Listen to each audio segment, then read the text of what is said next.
we're continuously building on that. And that's really kind of coming down and focusing on learning standards, our findings, and that's really what it is. So this presentation is really just a general summary of that. The actual program review is pretty in-depth. And there's a lot of good stuff in there. It's a deep read, but it's good. So we'll just go through that and do our best to kind of make sure that we're hitting all the good pieces. So the next slide. Michael, really before you proceed, that chime meant that we are now live and recording. So if anybody was going to be less shy when it wasn't a live stream, it's not a live stream. Fair enough. Apologize for the technical difficulties. Thank you, Kirk. So kind of this slide, just looking at many hands make light work. So we have a great team that were really driven for the program review. It's a big ask. There's a lot of work that goes into this program review, especially if you want to do it well. And this team really did it well. There were some bigger conversations, some tough discussions of what is not only important in our curriculum, but making sure that what we're doing in our curriculum is equitable, is impacting our students as best possible. And our team really did that together. And not only having those conversations with each other, but also supporting each other. Because we really talked about what we're doing in classrooms and giving suggestions and really trying to work together as to not only improve our curriculum moving forward, but also how can we work together currently to make sure that we're doing it well. So just a quick idea of the New York State standards. So we have our 5 New York State standards. And this is really just setting that foundation, not only for social studies curriculum and instruction, but also how we're developing our lesson plans and how we're really trying to make sure that our information on curriculum is getting to our students in a way that is easily digestible. So we want to make social studies as fun and engaging as possible. We also want to make sure that they're not only kind of retaining that information, but they're taking that information and being able to apply it. So really just basing our work on those 5 standards helps us get through that New York State curriculum.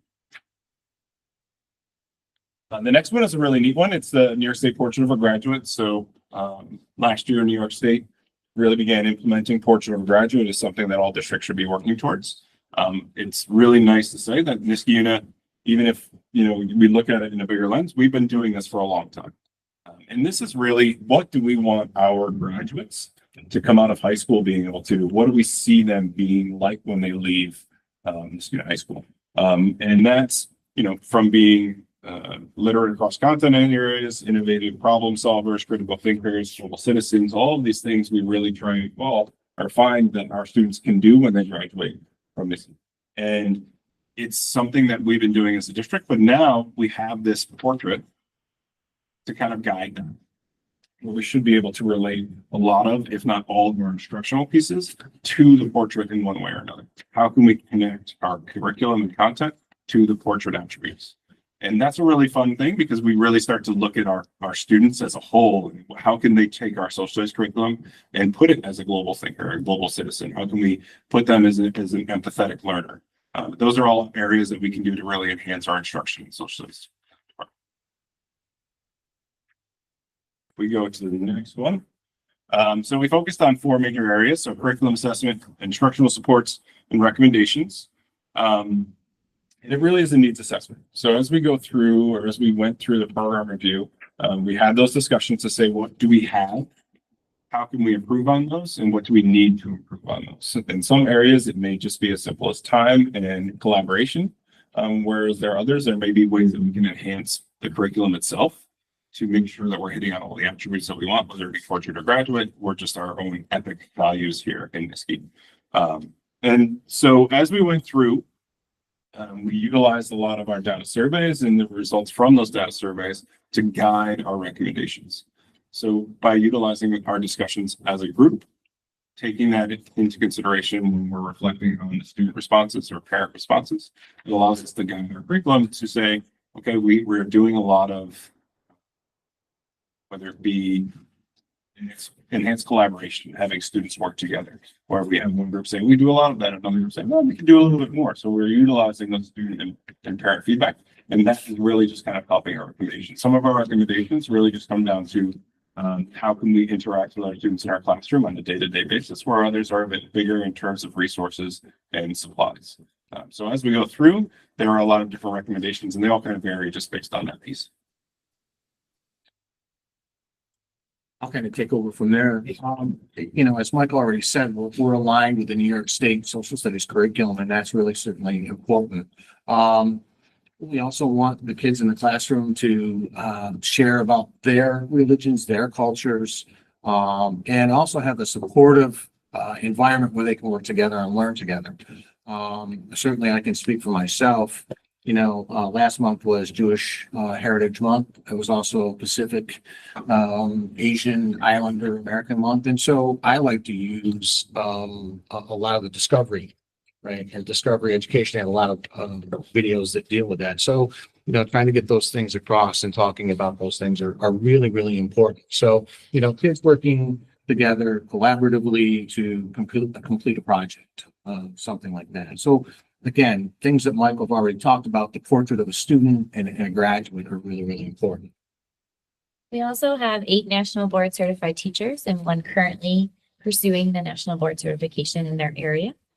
And so national board certification is something that makes sure that we are meeting the standards across the country. And it really helps the teacher reflect on and develop a more reflective practice and make changes that will help enhance student learning.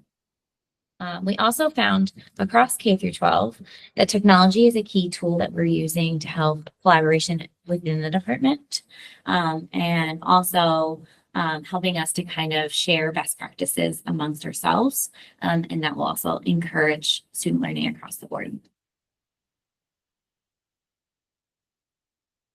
I'll pick it up from there for elementary school. So one of the things we found that was really cool is that across the district, a lot of elementary school teachers are able to integrate social studies throughout the day. Shows like even if they don't have dedicated time to block out for social studies, that they're able to tie it together in a lot of interesting ways. And one example that I liked was using novels, something like Esperanza Rising, which if you're familiar with, is about a Mexican family who was fleeing from Mexico to California during the Great Depression. So just using that during your ELA block is a great opportunity to have good social studies conversations.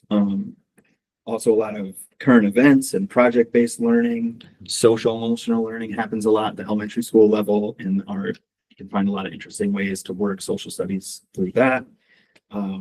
Field trips, and even a lot of teachers talk about their morning meetings being a good time to incorporate government and civics in the way that you structure those times of the day.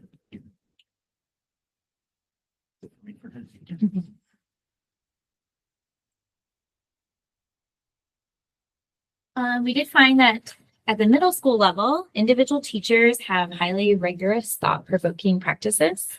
And so we kind of talked about how following COVID, there was a struggle to share those practices cohesively. And so we said that one of the things that we really want to focus on is taking those practices and kind of sharing them as best practices and having a way of archiving them. We have a member of our department that's retiring. He's been there for many, many years. And, that was part of the conversation during the review was what's going to happen when he's gone? Where is that knowledge that he has? Where are those projects that he's done? So we really thought that while each teacher has a great program, we want to make sure that we're sharing those best practices out. And hopefully we can use some technology to facilitate that sharing. Also, our survey data revealed that students really enjoyed their 6th grade interdisciplinary project that we completed in 2023. It was completed across the whole grade level at Iroquois. And then since then, we've continued that project in pockets at Iroquois. And so the fact that 8th graders were able to recall something from 2 years ago meant that was pretty significant. And so we hope that with the redesign, we're able to integrate some more project-based learning, integrate some more social studies content through those projects, and just the collaboration that students experience and the problem-solving nature of the projects. And then lastly, we found that middle school had really strong outreach to community through veterans. We found pockets of other community outreach, but veterans seem to be the focus in middle school. We have the veterans from World War II come in at Iroquois. They used Vietnam veterans in the past at VA. So those connections to veterans have been really strong at middle school. Another thing that we discussed is that as a department at the middle school level, we collaborate well together when we have the time to do so. History teachers, we always want more time, but we've got an articulated curriculum that we review and discuss and revise. And we see this as something that's a really excellent ongoing theme as we bring in new technology and new department members to make sure that we're sharing ideas, sharing resources, things like that. We use a variety of different types of assessments so that we make sure students have lots of opportunities to show us what they learned in ways that focus on the student's strength rather than thinking there's only one way to demonstrate knowledge and learning. And we're really excited for what the 7-8 building is. It's very well designed for collaboration, especially with joint humanities, English, social studies classrooms. And we're hoping that all of the grade plans for the 5th, 6th grade building come to fruition. And we have similar opportunities for collaboration there. And by having all of the grade levels together in one building, rather than split between two, we see that as an opportunity to foster even more collaboration. At the high school, it was nice to take some time to think about all the good things that we do for the building. So our department is very, the least experienced member of the department has at least 10 years of experience, counting all our full-time teachers. So we're very experienced. We work well together. There are 6 MBCTs in just the high school department, and 1 is currently working toward his NBCT. And we do a lot more in the high school than just classroom teaching. So the 12 of us that are full-time teachers, we advise more than 15 clubs in the high school, including Student Congress and ones that are geared towards social studies, like the Muslim Student Association, but also ones that are just interest to ourselves. So Bocce Club and badminton. So we're very active in the high school community. Our electives are big credit loads for our students. So a lot of students take our electives in order to meet graduation requirements. We have really great passing rates for our 2 required Regents exams, and our AP scores are well above average for New York State. And we also participate and organize events for the community, both the whole school, but also outside of the community. So Brian Tyson and I organize the Multicultural Fair every year. David Bloom works with Christina Catalano in the music department to organize an evening in history.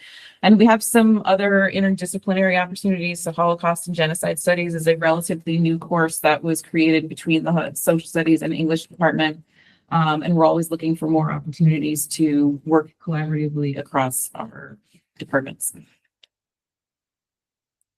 And for folks who may not look at data like it's portrayed on that last slide regularly, those are some pretty amazing numbers. And what's not captured there is the participation rate in some of our AP classes. And the numbers are remarkable on their own, and even more so when you consider some of the heavy enrollments in those classes. So for elementary, the surveys we sent to teachers pointed out that they really desire a full detailed curriculum with assessments. Hands-on units was a big focus, as well as the time to develop and plan and to attend professional development meetings. And we also had a survey of parents, and the parent survey revealed that the current report card descriptors are a little unclear to them, or don't clearly articulate what the students have studied or what they've been assessed on. And parents from the 5th grade survey in particular had some cool ideas, like asking for more project-based learning, more interactive learning, and even some service learning opportunities And I listed in the bottom, which I'm so. We can incorporate. This contained evidence, yes. So we highlighted these 4 areas of need for elementary. There's a strong desire for high quality, developmentally appropriate, integrated and engaging curriculum that has, and this I think is big, that has a clear pacing guide and scope and sequence with aligned assessments, and that can hopefully lead to a more parent-friendly report card. The biggest one is probably time, which will probably be a repeated theme.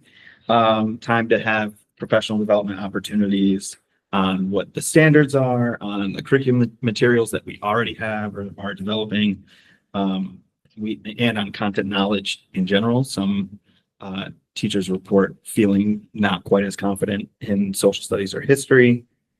We teach all subjects. It states there that 50% of teachers felt knowledgeable about the standards, the current standards. And this would obviously allow teachers to work together effectively and efficiently to reach our goals. And another big point at the bottom there is access, in terms of both a user-friendly, well-organized digital space where we can find all the curriculum materials, and to have consistent hands-on resources that support the curriculum. And an example I want to point out is like in science right now, as you know, all across the district, the 4th grade are observing fiddler crabs, live fiddler crabs in the room. And not that we want live animals for social studies, but something similar and exciting would be cool if we had regular access to it.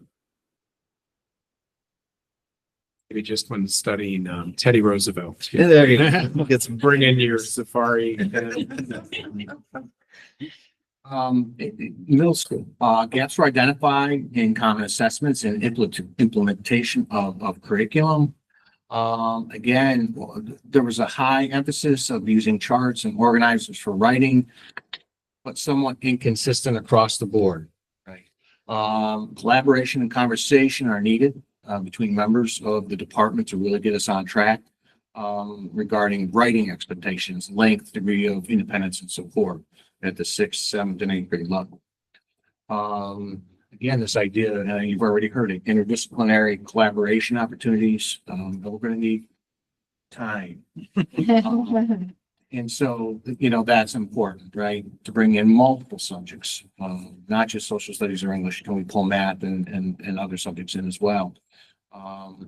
Strong support for media center specialists is needed, right? And to help us out with this collaboration. Be very, very important. Flexibility in the school day. Be interesting to see with the new scheduling, how that's going to work.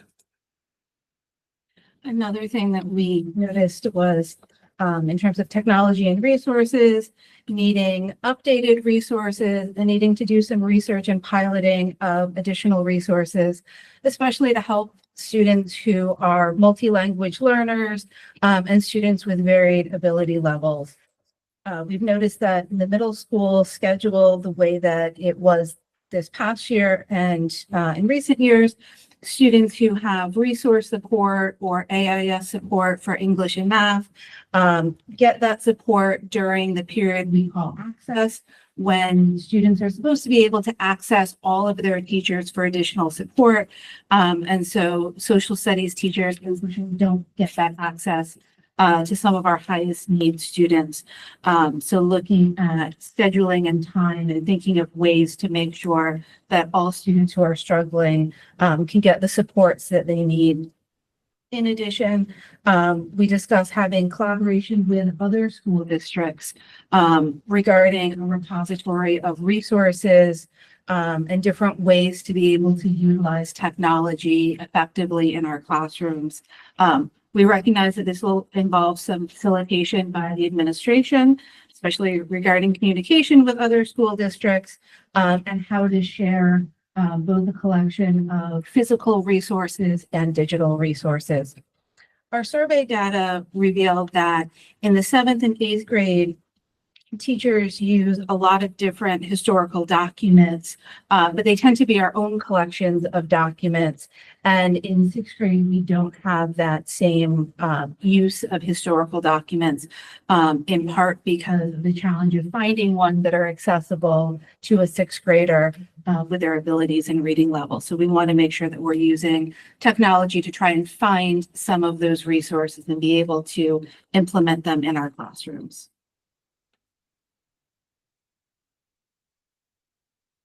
We spent a long time thinking about the electives that are offered currently at the high school and also looking at what other electives are being offered by neighboring districts that we maybe are not offering. And so much of our survey that went out to parents and students as well had to do with electives. Would you be interested in participating in shorter term electives like 10-week electives rather than full semester electives? Should we open up our electives to the underclassmen as well as the upperclassmen? And there was strong support for both of those concepts, knowing that mini electives would be a new aspects to the scheduling. It would require a lot of thought and time to put into figuring that out. But we also know that other departments have expressed interest in also doing mini electives. So if we have a critical mass of departments all wanting to do that, then it might make scheduling a little bit easier. As we were looking at some of these potential electives, we wanted to make sure that whatever electives we end up looking at could emphasize the skills that parents wanted to see their students have and that were also important to the portrait of the graduate. So any of the ones that we thought of would involve media literacy, thinking about situations unlike my own, and also critical thinking. So for example, like the history of propaganda seemed really relevant to today, and having students look at media that they are seeing and understanding, like you can't just trust everything. So that was a big reason why that one in particular is on the list. But also capturing some groups that maybe we don't have time for or can't go into as in depth in the regular curriculum, like military history, women's history. And there was a lot of support for those, and the students, parents, teachers all had a lot of interest in the same electives. Yeah. There's more from us. We keep going. Next slide. Just a quick question. The mini electives, have you noticed any other high schools that offer anything like that? I didn't notice. So we did a lot of our research looking into course catalogs from other schools. And so sometimes it was a little hard to tell is like, is this an elective or is this a senior level political science option? They didn't always specify if it was 10-week, 20-week, but I think most electives are like 20 weeks. I mean, working with science and PE, help that they would like these options too, especially PE. Yeah. Thank you. Sorry. Let's skip one. Okay, maybe mine and then we're, so we on the wrong page. So one of the big areas for high school coming up is that we are going to need clarification on what happens when the Regents exams are no longer required. I attended the state social studies conference in March, and their presentation was like, we don't know. What do you guys think? So because the Regents exams are our final exams, there's a lot of questions about, are we as a district going to require them? Are they going to be the final exams? How much weight are we putting on those final exams? So that's one of the big things that we are looking for clarification on. And what is the Niskayuna policy going to be on that? And we high school teachers would love to be part of that conversation, because many of us have strong opinions about it. The other, in terms of instructional support on here, we have a need for updated textbooks and maps and classroom technology. Our global textbook, for example, was published in 1998, so it's not the most updated material, and the Regents exam has much more emphasis on more modern things, which is not in our textbooks, which is why most of us don't use it. There are many classrooms in the high school social studies department that don't have maps. hanging. So we can obviously project on the screen, but sometimes it's just like, hey, let's go back to the map and look at it, and that makes it easier. And then we are also very interested in pursuing opportunities for digital resources, especially ones that can be translated for our multi-language learners, because we have been struggling to meet their needs. We are able to translate Google documents relatively easy to some languages, but for PDFs, slides, it's a work in progress. So we would love to have that technology and also PD on those things, using them, and then also meeting the needs of our multi-language learner students. So this kind of went with the first slide that we had, that most of the parents were looking for their students to engage in critical and analytical thinking and understanding experiences unlike our own. And students had similar ideas. They also wanted to include participation in government, which is something that we strive collectively as a department to do every day as much as we possibly can. There was interest in the Seal of Civic Readiness, but lots of people are not familiar with that yet. So that's a work in progress.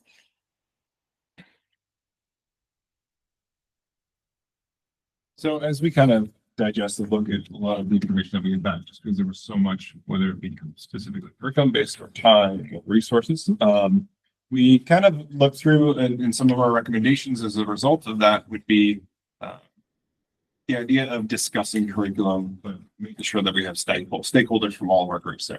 And we do that. Obviously, we want all various opinions. We want those that are most likely to be impacted by those decisions, but also it allows for clarity and clarification. A lot of discussion that we had was curriculum maps, pacing, especially at our K-5 level, and how can we translate that into our middle school level and then see that progress into the high school level. So if we can really work through community representation of our own groups by essentially kind of continuing a group like this, it allows us to really see where we're starting and stopping each year, to making sure that we know what our students are being kind of covering, but also interacting with.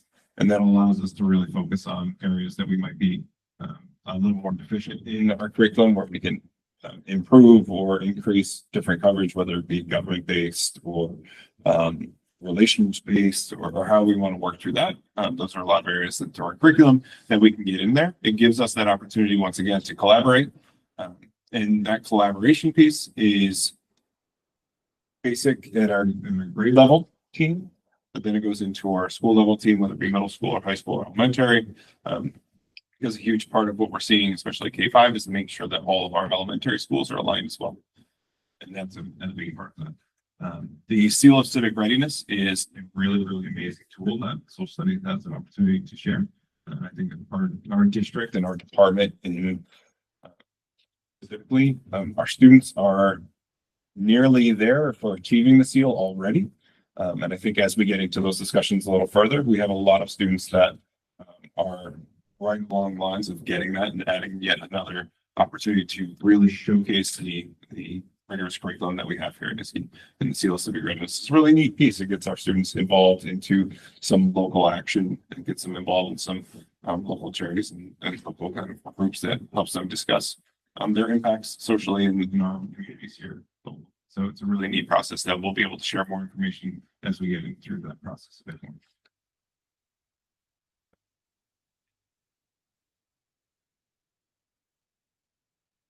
Here, good, sorry. So we have a couple more. So we talked a little bit about curriculum. The next one would be assessments and instructional support. So it's kind of those common themes we've already talked about a little bit in terms of how can we support our curriculum. And a lot of it comes back to developments and collaboration amongst our groups. How can we make sure that we are utilizing common assessments to help gauge our students' growth? Not necessarily that scores are indicative of growth, but utilizing common assessments allows and gives our teachers an endpoint, a common goal to get to through our instructional practices. And then the instructional supports that will go along with that. And that is whether it's specific professional development or professional learning, or different areas that we can utilize within our classrooms, whether it's project-based learning, collaborative learning, interdisciplinary learning with ELA, with science, with math. And it gives us a lot of opportunities to expand that for our students, but also give them the opportunities to those students who are really successful in science, math, or ELA. They could bring that into our social studies curriculum, and then that really helps kind of grow their confidence within social studies. By doing that all collaboratively together, it'll help all around our students. And once again, as Kristen mentioned, we really want to make sure we're supporting our health, whether it's through our resources, our translatable resources, but also making sure that not only are we putting them in a position where they can understand the material best, but we also want to make sure that they can share their information best as well. So we want to make sure that that's full circle. And that kind of comes back to just making sure we have updated resources, and making sure that we're going through that piece as we go through, especially as we transition with the new state standards and making sure that we're aligning with Portugal General Graduate and all of our other areas of avenues as we kind of grow through the graduation requirements for the state and the unknowns around the Regents exams that there's just very little clarification on yet, but we'll get there. All right, so our recommendations for the elementary level, we think that like the existing committee that we have would be well placed to help develop a curriculum map and a pacing calendar that we've mentioned a few times using the current resources that we have. So you have a lot of district created resources that are available, and we could use the PNW BOCES and our brains. We also recommend aligning the report card to the curriculum. And then that would help us like translate some of the wording of the report card so that parents have a firmer idea of what their students are learning. Provide time again to access and familiarize grade levels with the units and topics. And we think that we can't really pull like new time out of our pockets, but that we have like release time, we have, the summer, we have grade level meetings that where we can really dive in and focus on this stuff and on superintendent days, using some of that time available.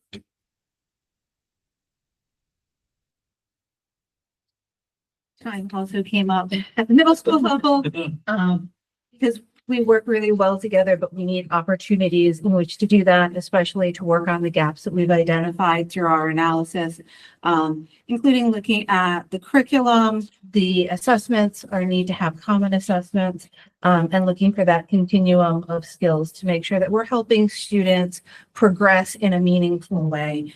We want to make sure that we're celebrating our successful practices, creating a warehouse repository for lessons and materials that have been used very successfully in the past to make sure that those don't get lost with retirements. And one of the things that came out of our student survey is that 8th grade students are very concerned about the amount of homework they're going to get in high school. So we want to make sure that we're mindful of that and progressing in a way that students won't have that same sort of fear moving forward, and that, they're really trained is not quite the right word, that they're, as I said, well prepared to be successful in the future. Making sure that we're doing it in a logical way. We also want to be thoughtful of the new block schedule being created for middle school and making sure that teachers have opportunities within the school day to collaborate with people at the same grade level, within our department, to have time to work together at each building as a department, but also time to meet with people outside of our department. I guess I'm going to be a bit repetitive here, but again, this idea of time, common assessments, expectations at grade levels, once upon a time, 10 years ago, we did an 8th grade DBQ, right? And we all got together, 7th and 8th grade teachers, and it was certainly positive because, hey, how did you teach this? How did your student get that? And it's really important that we do that. So the idea of getting together to be able to do that as a group. And again, and I think it's almost repetitive, but learning from each other, working with our colleagues, and to learn and build on what we're already doing. Again, L's, they do struggle. I think even at the middle school level, it's difficult. So we want to be able to help them be as successful as they can be. The idea of vocabulary and understanding social studies terminology itself is is a different animal. And so the basic vocabulary is hard, but social studies has its own vocabulary, and that's difficult for them. We also thought about struggling students in general and how we could best support them. So there are two major things that we talked about with one, which Erin kind of mentioned before. Students that receive some sort of support service during can't access a social studies teacher during that time period. So we are hoping with the new block scheduling that we're able to kind of provide them a time when they could get support outside of the regular social studies classroom, where they can get individualized attention, if they're struggling to understand something, where they can come see you and talk to you.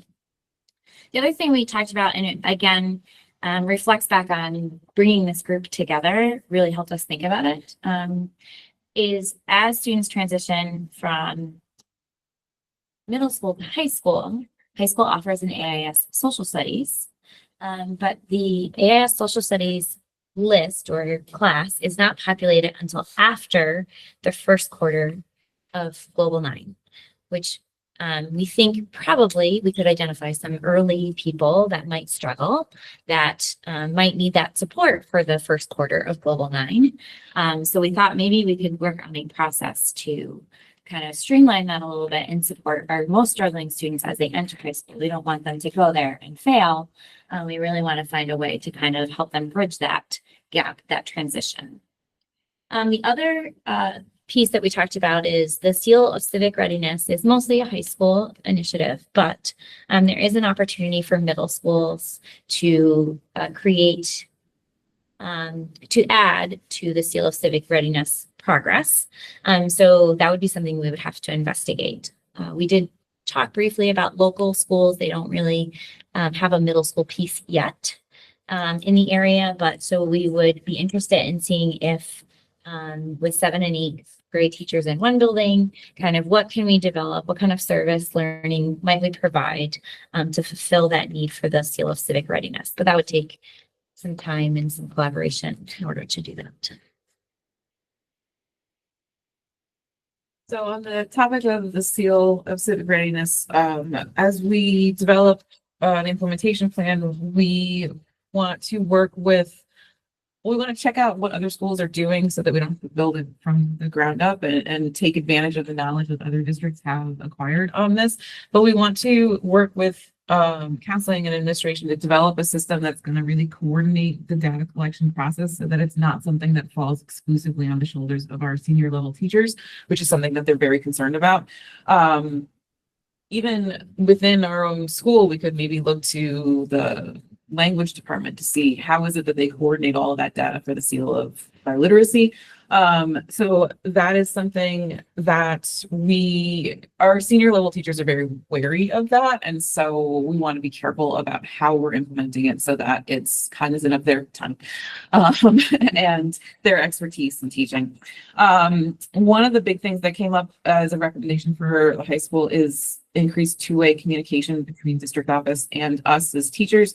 We, as you know, have had a ton of turnover. We've had 5 administrators in the last 5 years.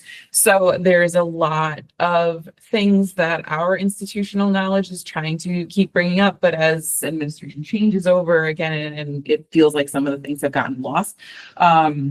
So we would love the opportunity for district admin to come to our department meetings, come into our classes and see what's going on.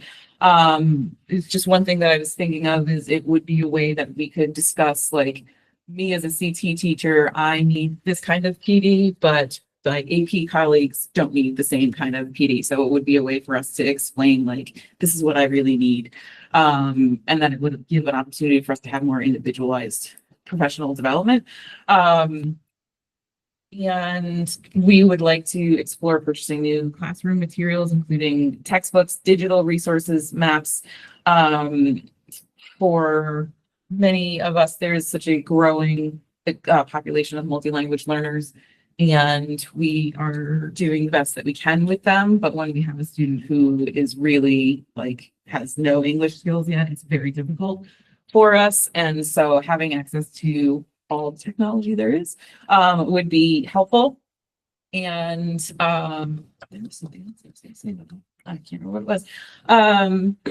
Oh, and having, in the classroom, having access to spare Chromebooks or chargers would make it easier to keep students in the classroom, because whenever we are, all right, everybody pull out your Chromebooks, then inevitably you have multiple kids like, I have to go get a loaner, I don't have mine.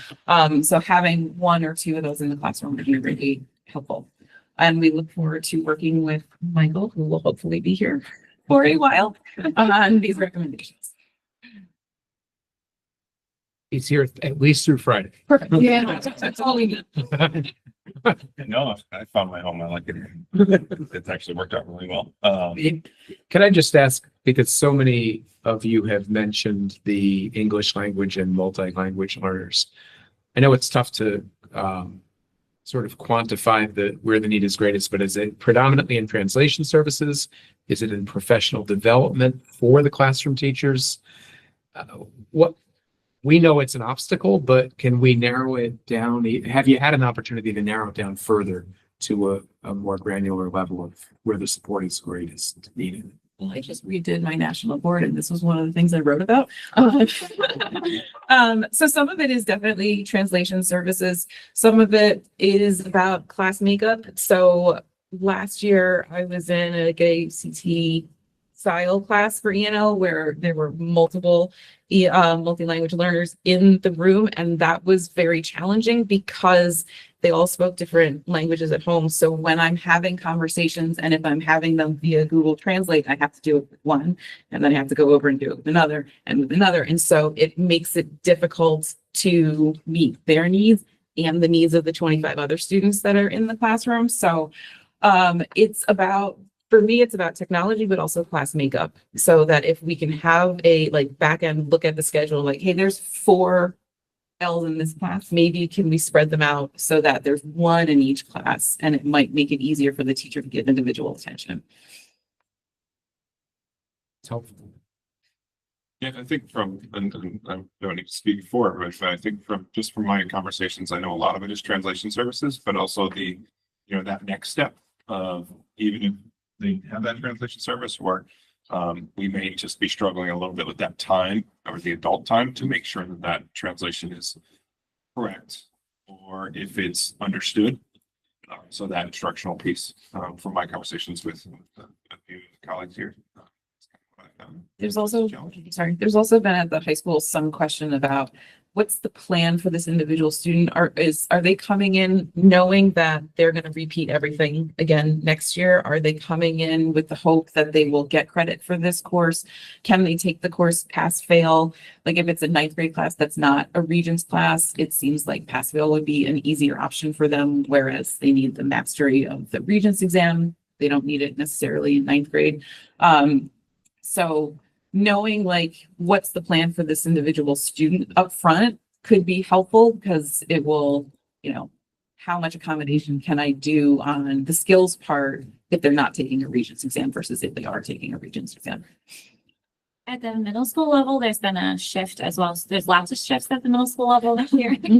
So even as we were working on this document, things were changing as we were making decisions. But I believe the ENL service, which was pushing in social studies, will now be pushing in English.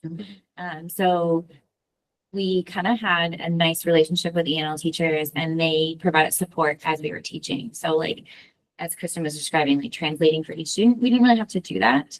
But now the ENL teacher will not be in our classroom. It's a very text-based curriculum. Now we're going to have to take on the role of ENL teacher as well. And we don't necessarily have those skills because we had the benefit of having the support of an ENL teacher in the classroom. So that's a little bit different for us as well.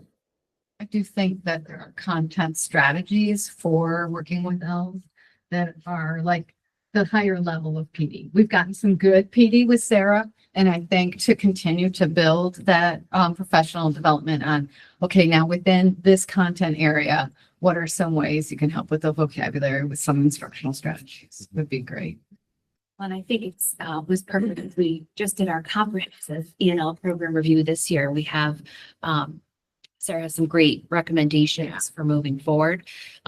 We just really dipped our toe in the water. That we all got in March. But that's part of the plan for next year. One of her suggestions as well is making sure that we're putting pooling our resources. And so part of we have to just to keep up with regs, do the co-taught E&L in the middle school. But we also know that we're going to have all of our L's on one team. And so we're going to be able to put professional development to those teachers that are going to be interacting with those L's every day. So I think we've got some small shifts that we're making next year, but we certainly have room to grow. I think too, Mike Brannigan has been exploring a technology that will help us. We're certainly seeing it in all of our classrooms, K-12, but also even in the registrar's office when our families first come in to register, having a tool that we're not so heavily relying on Google Translate. We know there's some it's great, but there's some limitations there. And so he's exploring a device that could possibly help us have a little bit more accurate translation on demand. I think it's that device that Carl went to a conference too. Yeah, I saw Yeah. a device demoed. It's a one-time purchase and has dozens of languages, and it's as unobtrusive as a cell phone. And just gives folks, whether it's a registrar, a teacher, or a nurse, immediate ability to communicate with a child or parent in their first or chosen language. And they're affordable. It's a matter of just getting them in the hands of the people that need the most and making sure they're trained on how and when they can use them. So. Yeah, I think kind of as Kristen mentioned, as the new director this year, I think this program review gives me a really strong kind of idea of what the baseline is. And it also gives my staff a really good opportunity to tell me what they need, what they see. And then taking that information and, really reflecting on it and how we can be, fiscally responsible at providing things that have been requested or asked for, but also how can we take this and build it and make sure that we're keeping that curriculum K-12 all in alignment and really letting our teachers work together. And I think that's a big part of what's come out of the curriculum review is that this level of collaboration is fantastic. It may not need to happen weekly or bi-weekly, but doing this regularly or on a regular basis can be very, very impactful to making sure that our curriculum is not only growing, but is being, just bringing in more depth and allowing our students really to expand within the curriculum. And I think whether that's kind of just working through some of the concerns that have come up already. Some of the concerns from K-5 have been kind of really setting pacing alignments and curriculum alignment. And those are things that working with our other directors, we've already started to. These conversations have already begun. Having experience with the seal of civic readiness, I feel like that's that kind of a step up too in conversations that I can have because I do have some of those programs and kind of those ways of helping our students track their accomplishments through that, which would take the burden away from our teachers. Not that it's a burden, but taking the responsibility off of the teacher's plate and really allowing our students to take that on because that's a really big part of that. So it's really a great opportunity and it's a really good time for our department, especially with the middle school realignment, because it's going to give our teachers an opportunity now rather than having two separate buildings to try and get everybody together. We have grade levels in a single building where we can do that collaboration a little more regularly and with a little more ease. I want to ask a quick time. You guys all send time. And this may actually be more for administrators. Will resource and AIS still happen during access? No, so that piece will be addressed. Okay, great. And then I know there will be common planning time for a team. Is there any thought to giving common planning time to a department?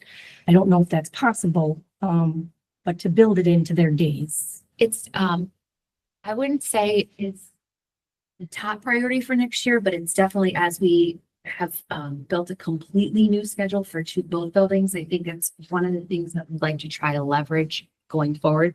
I think we've got a pretty solid building-wide schedule right now. We're looking at what pieces could we shift. We have some content areas that we might be able to do that for, but we want to make sure we could do it for everyone. So I would say that piece is a work in progress. But it's a Thanks for great, thinking about it. yeah. And I think on the time question, I mean, it's an age-old problem that nobody ever seems to be able to solve successfully. But I think there's two areas where we can make progress. And the first is making the most meaningful use of the time that already exists. So, our faculty meetings, our department level meetings, our superintendent conference days structured with teachers' needs in mind.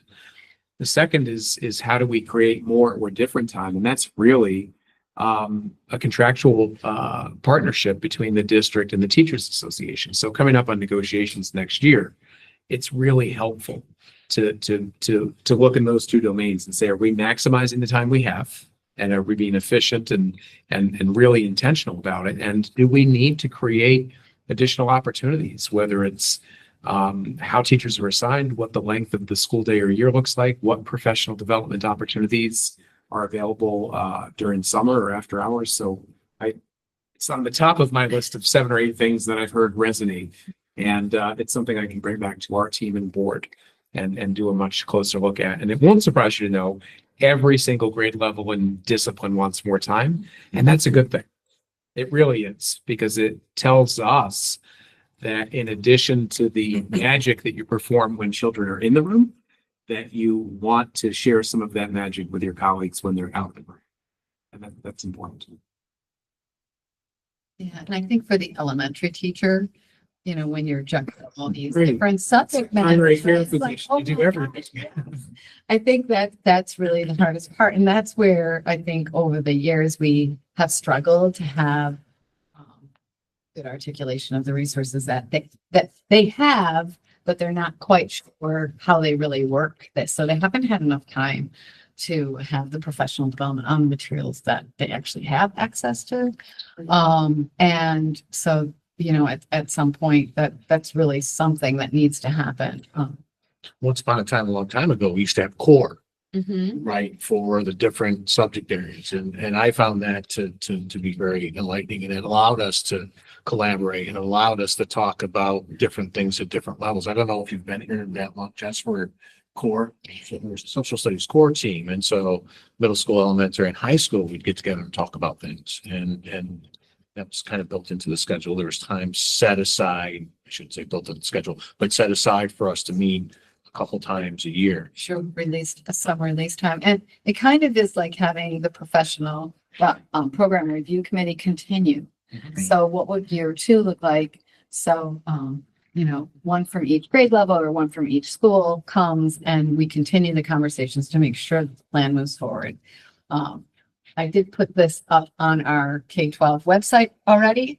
And I'm like, I'll take it down if it doesn't get approved tonight or whatever it takes. I'm like, but it's there so that the program review report, not this presentation, but the program review report is there and that everybody can access it. And that our representatives are going to share with their departments and faculties at schools.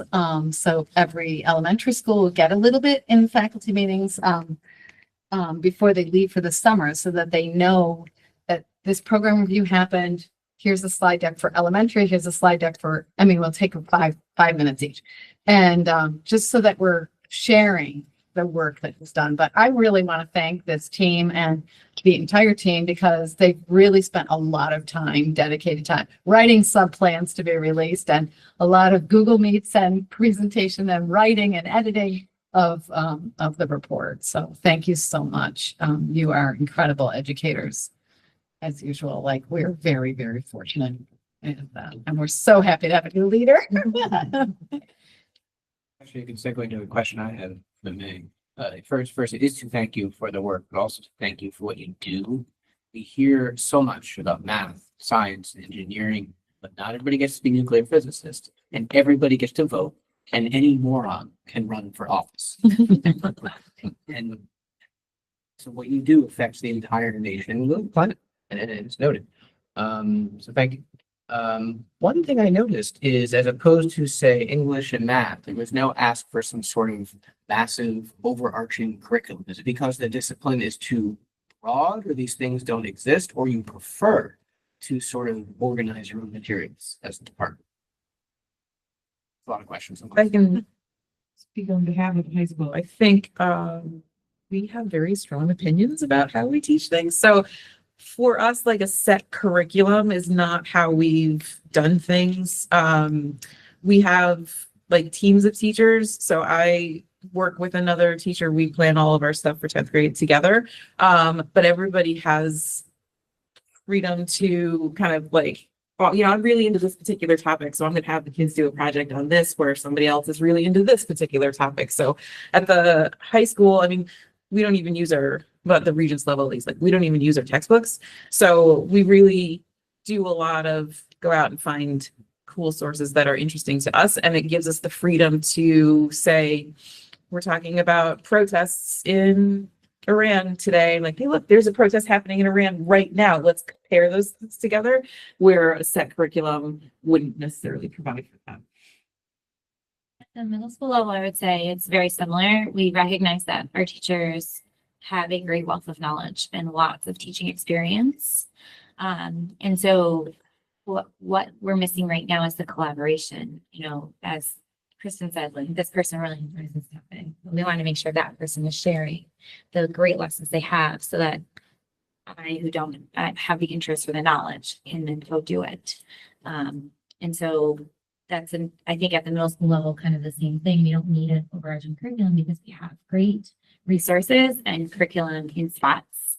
And now we need to kind of bring it all forward so that it's available to use across the board, so that students get similar experiences, not lockstep the same, but Yeah, have some flexibility to make sure that we're addressing the same standards and the same framework, and giving kids comparable experiences while not giving everybody an identical, like, you want to learn from Dave and his passion, not have all of us watch like the same video recorded lesson, because that takes the fun out of it.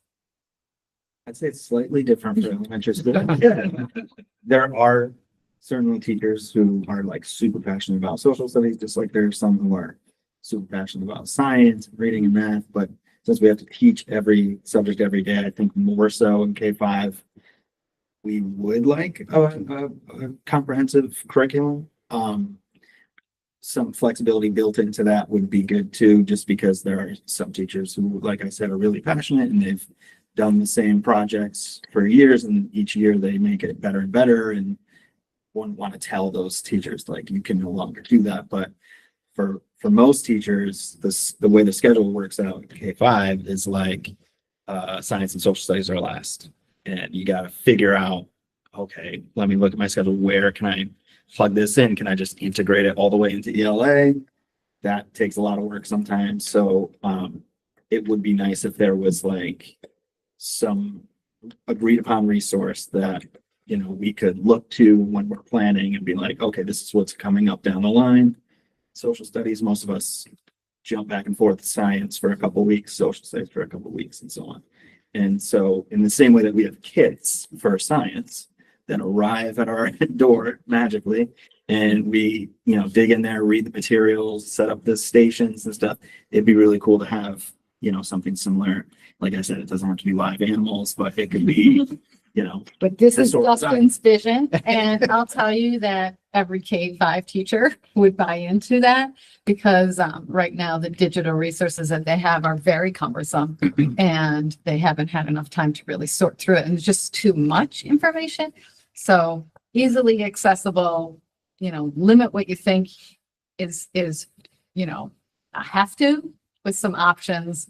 But I think that's exactly what they need. And that's it came with some observations and criticism, but some of the feedback we've had on our migration to the Ready Math and the literacy instruction is that by creating banks of resources and a clear scope and sequence, it has freed up a lot of classroom teacher time that was previously spent scouring the internet. looking Oh, for yeah. things. For sure. So I kind of noted during some of your earlier reporting out that creating some sort of database or shared collection of resources, subscription-based or otherwise, would help. And I think to Howard's question, so too at the elementary school might a little bit more of a structured framework. Yes. And then recognizing that as kids migrate from a multidisciplinary elementary experience to a specialized middle and high school experience, those teachers have a lot more in their bag of tricks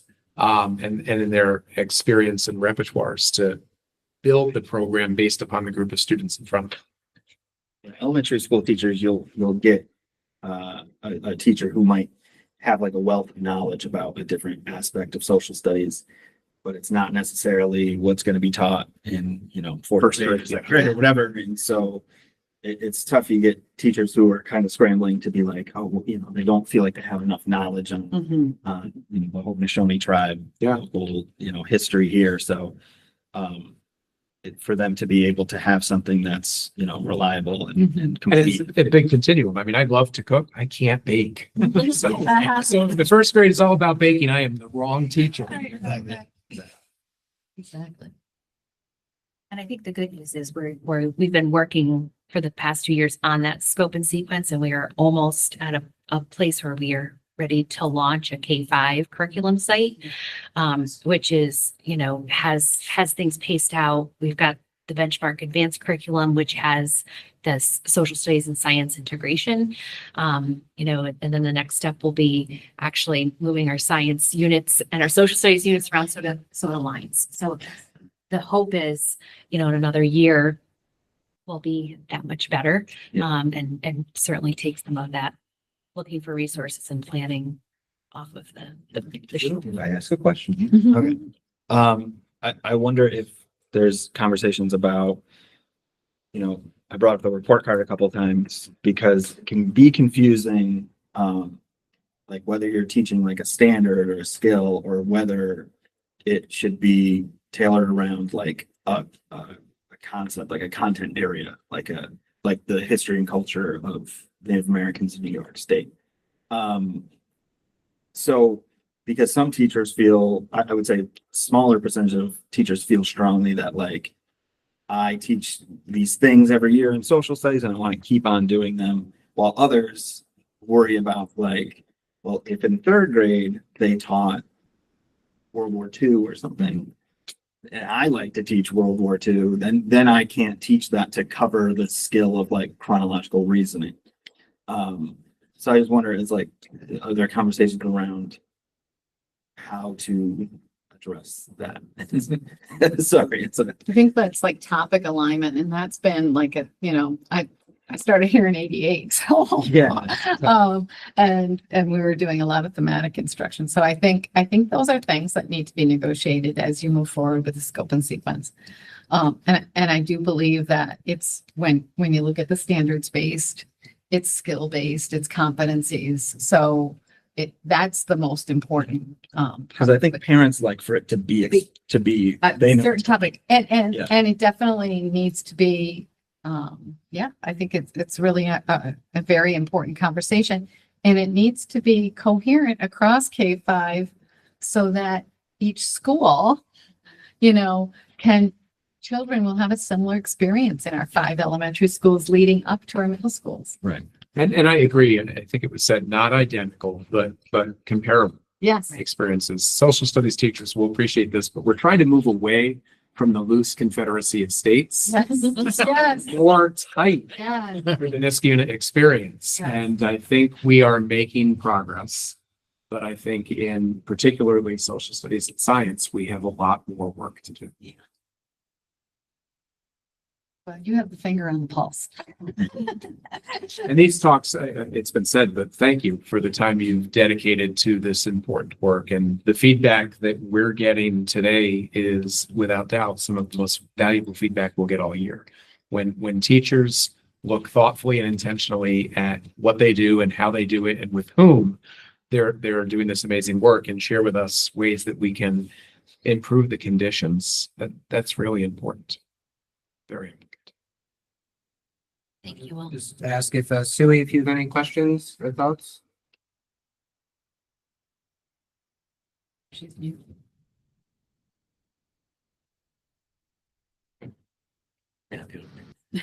There she is. I'm sorry. No, no, thank you for your presentation and thank you for all the hard work that you put into this. I think that this will pay dividends for our students. Teachers that have this much dedication, it's to be commended. Thank you. Thank everyone for your reports and it's always interesting to hear. And indeed, time is always another one thing for every department. So hopefully we can get you some more. Right, thank you. Thank you all. Thank you. Thank you.